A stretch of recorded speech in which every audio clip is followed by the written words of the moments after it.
Vítam vás v priestoroch Golden Vegas, kde práve štartuje turnaj s názvom PokerStars Bratislava Open.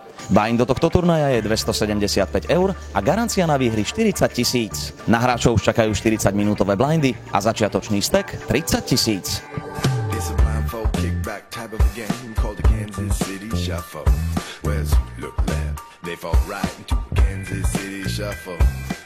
Vedľa mňa už stojí Palo Chalúbka, známy pod nikom aj Palo 1973.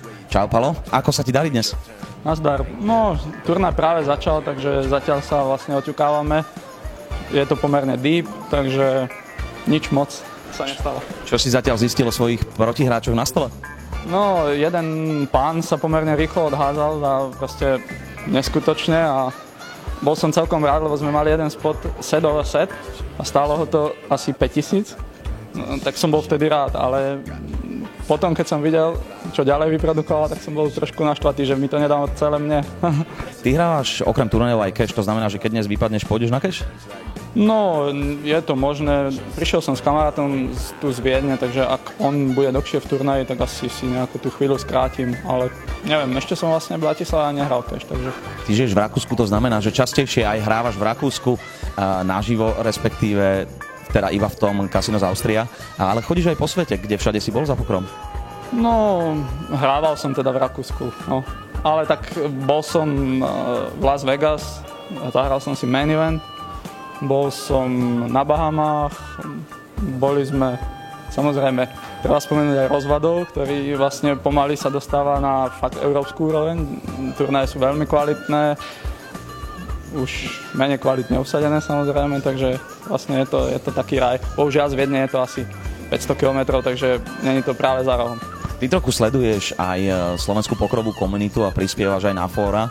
Ako vidíš nových hráčov, ktorí na Slovensku vyrastajú a teda sa nejak formujú? Máš tam nejakých favoritov alebo vidíš nejaký progres? No, ťažko povedať, či progres. Zdá sa mi, že tá česká scéna je skôr popredu, pretože sú tam nejakých pár dobrých online hráčov, ktorí tých ostatných kaučujú, stekujú čiastočne a u nás to zatiaľ není nejako rozšírené. Pár chalanov hrá pod nejakými Čechmi, pokiaľ viem, ale zatiaľ to nejako hapruje. Nevidím nejaké výrazné talenty, bohužiaľ. A takisto v nemeckej scéne, ktorá je väčšia, sú tam mladí hráči, ktorí proste neskutočne na sebe pracujú a výsledky sa dostavujú. Teraz jeden z tých hlavných lídrov, známy hráč Vizo online, pán Šemi, on vyhral teraz v Monaku 3 side eventy. Vyhral, čo je super výkon.